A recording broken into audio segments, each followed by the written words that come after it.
शिव उवाच शृणु देवी प्रवक्ष्यामि कुञ्जिकास्तोत्रमुत्तमं येन मन्त्रप्रभावेण चण्डीजापः शुभो भवेत्। न कवचं नार्गलास्तोत्रं कीलकं न रहस्यकं न सूक्तं नापि ध्यानं च न न्यासो न च वार्चनं। कुञ्जिकापाठमात्रेण दुर्गापाठफलं लभेत् अतिगुह्यतरं देवी देवानामपि दुर्लभं। गोपनीयं प्रयत्नेन स्वयोनिरिव पार्वती मारणं मोहनं वंशं स्तम्भनोच्चाटनादिकं पाठमात्रेण संसिद्ध्येत् कुञ्जिकास्तोत्रमुत्तमम्।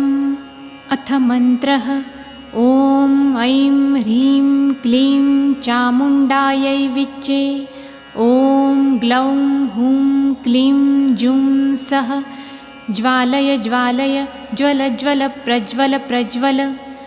ऐं ह्रीं क्लीं चामुण्डायै विच्चे ज्वल हं सं लं क्षं फट् स्वाहा इति मन्त्रः।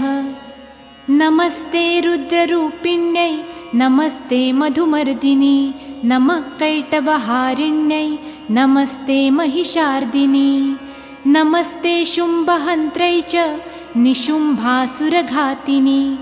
जाग्रतं हि महादेवी जपं सिद्धं कुरुष्व मे।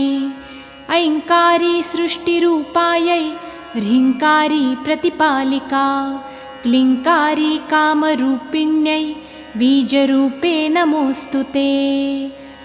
चामुण्डा चण्डघाती च यैकारी वरदायिनी विच्चे चाभयदा नित्यं नमस्ते मन्त्ररूपिणी।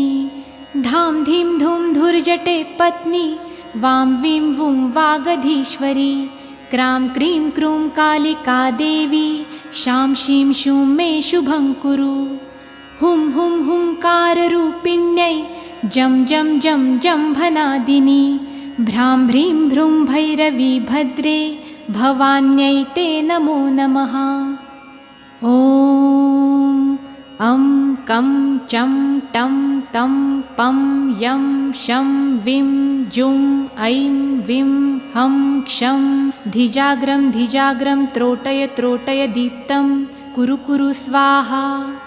पां पिं पुं पार्वती पूर्णा खां खीं खुं खेचरी तथा सां सिं सुं सप्तशती देव्या मन्त्रसिद्धिं कुरुष्व मे।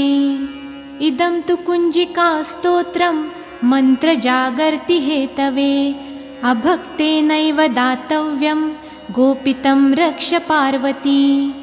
यस्तु कुञ्जिकाया देवी हीनां सप्तशतीं पठेत् न तस्य जायते सिद्धिररण्ये रोदनं यथा। इति श्रीरुद्रयामले गौरीतन्त्रे शिवपार्वतीसंवादे कुञ्जिकास्तोत्रं सम्पूर्णम्। ॐ तत्सत्।